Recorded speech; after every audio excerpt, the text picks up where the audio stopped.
Rander road ખાતે આવેલ IDBI બેંકમાં મહિલાના નામે બોગસ એકાઉન્ટ બનાવી કરોડોનું ટ્રાન્ઝેક્શન કરાયું હોય, જે મામલે મહિલાએ જાણ થતાં રાંદેર પોલીસ મથકે જઈ અરજી આપી હતી, જેમાં મહિલાએ અજાણ્યા સાથે બેંક કર્મચારી સામેલ હોવાની શંકા વ્યક્ત કરી છે।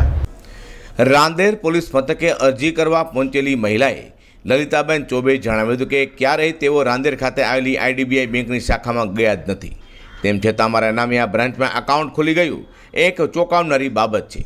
આ ચોક્કસ કાળા નાણાં ધોળા કરવાનો ખેલ ચાલી રહ્યો તેવું લાગી રહ્યું છે। અજય મેઘજીએ કાનાણી નામના ઈસમ પાસે લોનનું કામ કર્યું હતું।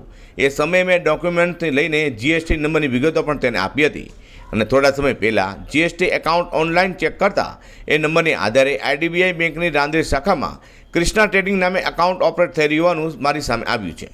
ત્યારે અજય મેઘજીએ કાનાણી નામના ઈસમે લોનનું કામ કર્યું હતું અને તેણે જ આ કૌભાંડ બેંક કર્મચારી સાથે મળી આચર્યોની શંકા સાથે રાંદેર પોલીસ મથકે અરજી કરાઈ છે।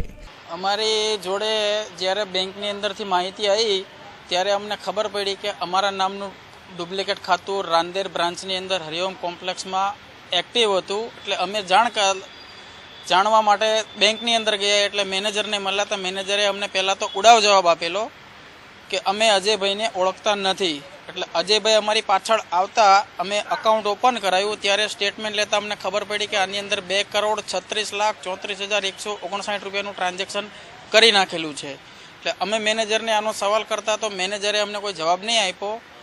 પછી જેથી કરીને મેનેજરને મેં કીધું હું આ કાયદેસરની પ્રોસેસ ચાલુ કરીશ, બેંક ઉપર બી એફઆઈઆર કરીશ અને જે તે સમયે અમે લોન કરાવવા માટે અજયને ડોક્યુમેન્ટ આપેલા હતા, અજય ઉપર બી અમે કાયદેસર પગલાં ભરશું। આ 2 કરોડ રૂપિયાની જે રકમનું જે ટ્રાન્ઝેક્શન થયું છે તમારી રકમ નથી? નહીં, અમારી રકમ નથી। એ અમને કોઈ જાણ બી નહોતી કે અમારા નામનું અકાઉન્ટ રાંદેર બ્રાન્ચની અંદર એક્ટિવ છે। જ્યારે અમારું જીએસટી રિટર્ન ભરાતું હતું ત્યારે ટીડીએસમાં 99,80,500 જેને ઉપાડેલા છે બેંકમાંથી, ત્યારે ટીડીએસમાં બતાવતા ત્યારે અમને જાણ થઈ।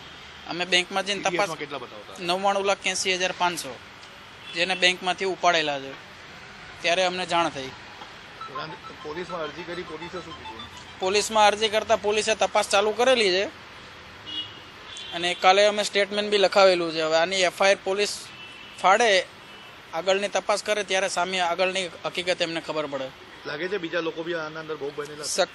શક્ય તો છે કે પાછળ બી આની પાછળ બીજા લોકોના અકાઉન્ટ બી નીકળી શકે। मुझे मालूम भी नहीं था कि इसमें मेरा अकाउंट है। ये तो जब मेरा जीएसटी भराने का था तो मुझे मालूम पड़ा कि ऐसा फ्रॉड हुआ है। फिर अपना मैं जीएसटी अपना गई थी आईडीबीआई बैंक में इंक्वायरी करने के लिए, तो वहाँ पे मेरा कोई थी नहीं था, इश्यू नहीं था। फिर बाद में मुझे पता चला कि अजय कना ने दूसरा खाता खोलाया, डुप्लीकेट साइन भी है मेरा उसमें। मैं मैनेजर से पूछा भी था कि बेगर ऑनर का आपने अकाउंट कैसे खोल दिया, तो अजय वहाँ पे आया तो अजय मैनेजर ने बोला वहाँ पे कि अजय भाई जैसा भी है आप सलटाओ, लेन देन लेके ख़त्म करो, ये मैटर बिना बैंक तक नहीं आना चाहिए। હાલ તો અન્યના નામે બેંક એકાઉન્ટ ખોલી કાળા નાણાં ધોળા કરવાના આચરવામાં આવેલા કૌભાંડ મામલે પોલીસે ઝીણવટભરી તપાસ કરવી પડશે તેવી માંગ ઉઠવા પામી છે। અઝર કુરેશી સાથે પ્રકાશવાળા, G10 ન્યૂઝ।